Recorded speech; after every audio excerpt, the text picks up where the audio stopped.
Wyt ti erioed wedi cwestiynu pam ei bod hi mor anodd I stopio sgrolio? Hyd yn oed pam wyt ti wedi diflasu? Dydy hyn ddim ar hap, dyna dylunio perswadiol. Mae apiau'n defnyddio nodweddion fel sgrolio di-ddiwedd I cael gwared ar yr hyn sy'n ei alw'n arwyddion stopio. Sef y bethau bach na sy'n rhoi cyfle I ti oedi neu gymryd cam yn ôl. Maen nhw wedi dylunio ei gadw dy ymenydd mewn cylch parhaus. Fel nad wyt ti'n stopio I feddwl, neu gwirio'r hyn wyt ti'n ei weld. Y reswm, mae llwy fangau cyfryngau cymdeithasol yn busnesau.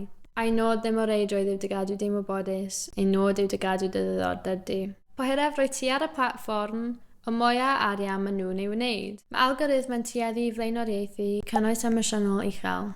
Pethau sy'n gwneud I ti deimlo'n flin, sioc neu gyffro. Pam? Oherwydd rwy ti'n mwy tebygol o wneud sylwadau neu rannu'r post, sy'n dy gadw di ar yr ap yn hirach. Hyd yn oed os yw'r wybodaeth yn gamarweiniol neu'n anghywir. Ac efallai bydde di'n gweld mwy o'r math yma o gynnwys wrth I ni nesau at etholiadau'r Senedd ar y 7th o Fai. Felly, os wyt ti'n gweld rhywbeth sy'n gwneud I ti deimlo sioc o'r sgrolio ac yn teimlo'r awydd I barhau I wylio mwy o gynnwys amdano, stopio am eiliad. Gofynna cwestiynau a gwirio ar ffynhoniaeth ddibynadwy fel BBC Verify neu Full Fact, a defnyddio gymysgedd o ffynonellau I gael gwybodaeth am y pleidiau sy'n sefyll yn yr etholiadau cyn pleidleisio.